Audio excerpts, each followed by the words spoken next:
काम करत असताना वेगवेगळ्या पद्धतीनं काही जण सांगतात. एकाने तर काय सांगितलं की म्हणले धमक्या दिल्या जातात. आता कोण धमक्या देतंय?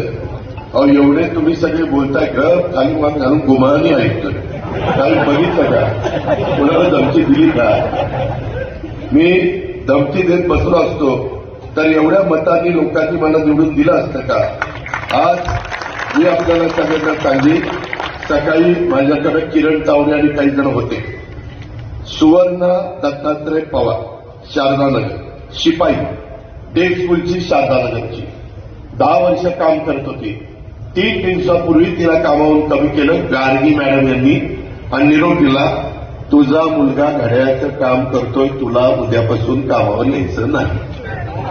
हे धडधडीत ज्वलंत उदाहरण.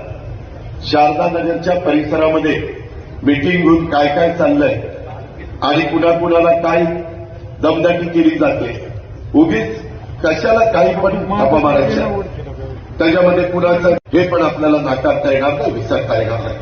मित्रांनो, सहज मी बघत होतो, काल मी पाहिलं त्याच्यामध्ये आदरणीय पवारसाहेब वर बसलेले होते. लोक भावनिक कसं करतात बघा. आता मी इथं बसलोय, सुनेत्रा उमेदवार तिथं बसली, बाकीचे सगळे स्टेजवर बसले, अतिशय गर्दी झालेली आहे. महत्वाच्या लोकांना देखील नीटपणे बसायला जागा नाही, काही इतर ठिकाणी बसले. काल अतिशय दूरची दृष्टी, तुम्हाला काय सांगू की अमेरिकेचा टाइम्सचा कोणतरी पत्रकार आलेले होते, राजदीप सरदेसाई पण आलेले होते, त्याच्यानंतर साहिल पण आलेले होते. मीडिया मोठा होता. नेमके पवारसाहेब तिथं वर बसलेले, पायापाशी सुप्रिया बसलेली, ज्या बाजूला रोहित आणि इथं युगेचं अख्खं कुटुंब जवळ घेऊन बसले. बाबूराव तुम्ही इथं आहात, प्रकाशराव तुम्ही इथं आहात. कधी एकदा तरी एवढ्या सभा झाल्या असं जवळपास कुणी बसलं होतं का? साहेब तिथं बसले तर मी लांब कुठेतरी बसायचे, जवळ पण बसायचो नाही, बाकीचे सहकारी जवळ बसायचे. हे मीडियाला अमेरिकेमध्ये देखील ते जावं की बघा कुटुंब कसं एक आहे. आणि ती मुलं माझ्याही मुलासारखी. मी 91ला तुम्ही मला खासदार केलं, बाळासाहेब चंद्रराव देवकाते, आणि ते खासदार केल्यानंतर एक आता जन्म झाला आणि ती काल सांगतोय सगळ्या संस्था साहेबांनी काढल्या. म्हणजे आम्ही काय